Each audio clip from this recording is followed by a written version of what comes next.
If your Twitch stream won't go live even after hitting start, follow these steps to fix it right now. First, log into Twitch and go to Creator Dashboard. Click Settings, then Stream and copy your stream key.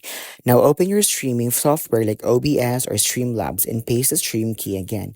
An incorrect or expired stream key is one of the most common reasons streams don't go live.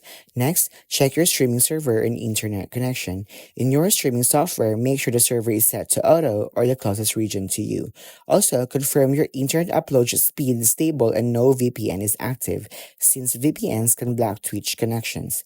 After updating these settings, click Start Streaming again and wait a few seconds. Refresh your Twitch dashboard to confirm the stream status changes go live.